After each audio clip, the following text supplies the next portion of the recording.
कोण आहे किशोरी चव्हाण? आतापर्यंत कुठं होता आणि काय तुमचं योगदान काय? फक्त आग लावायची रान पेटवायचं एवढंच काम करतो तू. त्रास व्हायला फडणवीसला कणत हो तू का? 57 लाख किती? 57 लाख कुणबी नोंदी निघाल्या 6 महिन्यात. अरे विद्यार्थ्यांची किमान फीस तरी कमी झाली ना. रोज 10-20 विद्यार्थी येतात आंतरवलीत, ऍडमिशन झाली, नोकरी मिळाली म्हणून. 57 लाख म्हणजे जवळजवळ 3.5 कोटी मराठा समाज बांधवांना आरक्षण मिळालंय जरांगे पाटलांच्या आंदोलनामुळे. किशोरी चव्हाण, तुम्ही वयानं मोठे असाल पण आज तो मान गमवलास तू.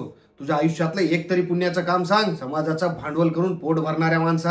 हे मलाही माहित होतं चांगलंच. तुझ्यासारखे दलाल लोक समाज नासवणार होते, आंदोलन नासवणार होते. म्हणूनच मनोज दादांनी माघार घेतली. जेवढे दाखले नोंदी मिळाल्यात ना तेवढ्याच भरपूर आहेत सध्याच्याला, आणि त्याचीच परतफेड शब्द पाळून करू आम्ही. मनोज दादांमुळे नोंदी मिळाल्या. तू काय होता का इतके दिवस? मी मनोज जरांगे सोबत काम केलं म्हणे. कशाला खोटं बोलतो बे? तुला उभं तरी करत होते का तिथं कोणी? बळत जाऊन फोटो काढायचे मी जवळचा म्हणे. मराठा बाजूला ठेवून इतर 17 जाती घातल्या तेव्हा बोलला नाही? झोपला होता का? मी त्या उमेदवारांच्या त्या निवडणुकाच्या त्या प्रक्रियेत नव्हतो म्हणे. नव्हता ना? मग कशाला जरांगे पाटलाचं धुणं धुतो? निवडणुकीतून माघार हा 200% योग्य निर्णय आहे. या निर्णयामुळे सगळ्यात जास्त जळजळ फडणवीसांची त्या भाजपची होत आहे. मग तुझी मळमळ होणारच ना, कारण तू पोचलेला पोपट. पोपट नाही, डुक्कर, भुरं डुक्कर. म्हणजे आतापर्यंत तू भाजपच्या हिताचं काम केलंय आमच्या सोबत राहून, असंच म्हणायला पाहिजे आता. नाही नाही, तुम्ही किती दिवस उपोषण केले? फितूर होऊन समाजात फूट पाडायचे धंदे बंद कर. एकमेकांची उणी धुनी काढून काही होत नाही, काही हाती लागणार नाही. वाटोळं होईल समाजाचं. एका तपानंतर मराठा समाज एक झालाय. उरलेल्या शिल्लक आयुष्यावर थुतू करून घेऊ नको. त्या टरबुजाकडून घेतलेलं गाजर जास्त काळ टिकणार नाही. बघा भावांनो, काही पुरावे बघायचे. एक जुना व्हिडिओ आहे, पहिले तो बघा, 12 वर्ष आधीचा.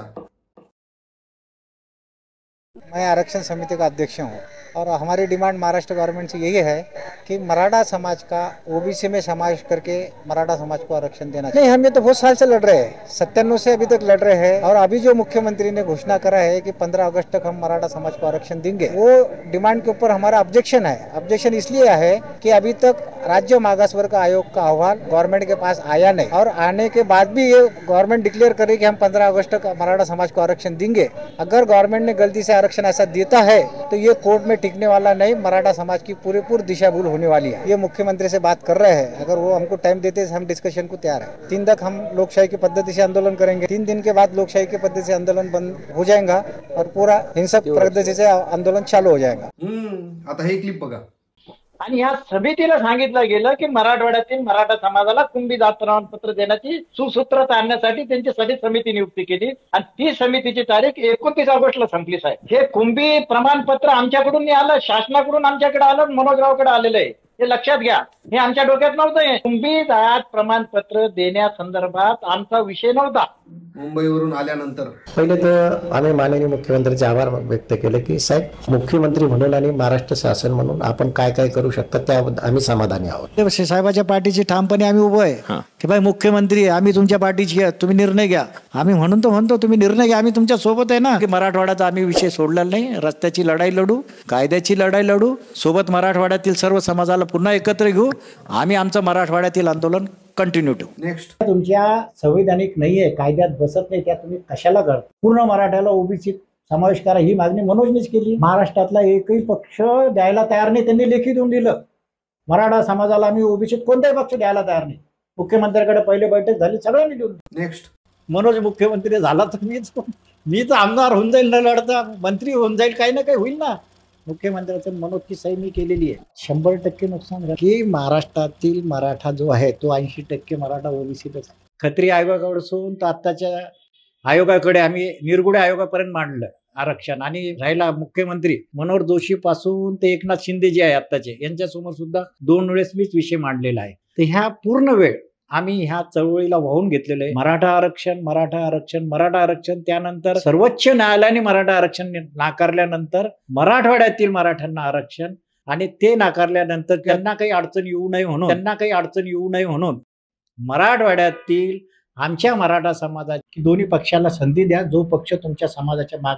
आणि मी तुम्हाला काय म्हणतोय, तुम्ही समाजाचे कॅप्टन आहात, त्या आंदोलनाचा नेता म्हणून जरांगे पाटील आहे, त्यांची भूमिका करावी. आणि तुम्ही नाही केलं नंतर आमच्यावर येईल ती भूमिका. त्यांनी नाही केलं हे 2-4 दिवसात, तर आम्ही त्यासाठी 100% प्रयत्न करणार आहे. आत्ताच सांगतो समाजाला. कारण आज मनोज जरांगे पाटील मराठा आरक्षणाचे आंदोलनाचे नेते, त्यांनी त्यांचं कर्तव्य करावं. त्यांच्या 2-4 दिवसाचा आम्ही त्यांना वेळ देतोय समाजातर्फे. त्यांनी केलं, त्यांनी नाही केलं तर आम्ही आमच्या तब्येतीने प्रयत्न करणार आहे. काय येशील नाही येईल ते वेळ.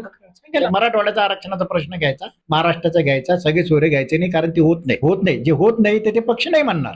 50% तर आपण फक्त मराठा समाज आहे. लोकसंख्या याचे गणित मनोजरावला काही कागद काही समजत नाही. तुम्ही एकटे बी लढले असते तर कमीत कमी मराठ्यांचे मतदान किती आहे हे तर माहित झालं असतं ना. पडले असते एखादा. समजा आता तुम्ही जे फुलंब्रीचं आपलं म्हणतायत मंगेश पडला असतं समजा, पण त्याला 25,000 तर पडले असते. तुम्हाला संधी मिळाली होती मराठा समाजाचं भरायचं, पण नाही केली. अजून एक संधी आहे, होऊच जाऊ द्या. या 2 पक्ष हे मराठा समाजाच्या मागण्या आहे. ह्या मागण्या जे पक्ष सपोर्ट करणार, मराठा समाज त्याच्या पाठीची राहील. उद्या आपल्याला त्यांना भांडता येईल, त्यांची कॉलर. आणि नंतर या बुवानं छत्रपती संभाजीनगर येथे मराठवाड्यापुरतं लादायचं ह्या मागणीखाली बंजारा समाजाच्या तरुणीला मराठा करून उपोषणाला बसवलं. मुळात हे उपोषण आरक्षणासाठी नसून मनोज जरांगे पाटलांना बदनाम डॉमिनेट करण्यासाठी केलं. जरांगे पाटलांना स्पर्धक म्हणून एक महिला पुढे केली, पण जागरूक मराठ्यांनी त्यांचा सरकारचा हा डाव उधळून लावला. म्हणजे जशा जशा सुपाऱ्या येईल तसं तसं आपली भूमिका, मीच कसा सगळ्याचा बाप, सगळ्याच्या मागं मीच, मी इतक्या मुख्यमंत्र्यांना भेटलो, असं केलं तसं केलं, जरांगे पाटलाचा बॅकबोन मीच, फलाना असे आहे किशोरी चव्हाण, छावा संघटनेचे अध्यक्ष, मराठा क्रांती मोर्चाचे समन्वयक. सातत्यानं मराठा आरक्षणाच्या बाजूने भूमिका घेऊन ती बाजू मांडायची, शिष्टमंडळ घेऊन विमानात बसून मुंबई जायचं आणि वापसच यायचं नाही. सगळं स्वतःच चांग भलं करून घ्यायचं. ते वातावरण थोडं थंड झालं, निवळलं की पुढे यायचं, पुन्हा सरकारी स्क्रिप्ट वाचायची, नेतृत्वालाच विरोध करायचा, आपल्या भूमिका बदलून टाकायच्या, मराठा आरक्षणाच्या नावाखाली स्वतःचं घर भरून घ्यायचं आणि हेच घर भरण्याचा धंदा चालू ठेवायचा. अशी चर्चा संपूर्ण छत्रपती संभाजीनगरच्या तळागाळातल्या लोकात जोरात चालू आहे. तिथले लोक सांगतात की या माणसानं वेरूळ येथील कोटींचा निधी याची कुठलीही माहिती न देता पैसा गायब केला, म्हणजे डायरेक्ट पचवला. आणि असे अनेक उदाहरणं आहेत जे समाज बांधवांना माहीत आहे, पण आता इथं सांगत नाही. वेळ आलीच तर पुढे नक्की सांगेल. याचं कामच एक नंबरचं ब्लॅकमेलिंगचं आहे. संघटनेच्या नावाखाली असं सगळीकडे बोललं जातं. कारण आता हे मासे मीडिया सोडतच नाही आहे. आणि यांची मीडिया कोणती, तर सातत्यानं आपल्या आंदोलनाच्या विरोधात भूमिका घेणारे ते अॅनालायझर सारखे. ते किशोरी सर, तुमच्या स्वार्थी आणि हेकेखोरपणापायी समाजाचं या आंदोलनाचं वाटोळं होऊ देऊ नका. समाजाचा विश्वास दादांवर आहे, तुमच्यावर नाही. उतारपणात शहाणपणा सुचावा अशी इच्छा बाळगतो आणि थांबतो.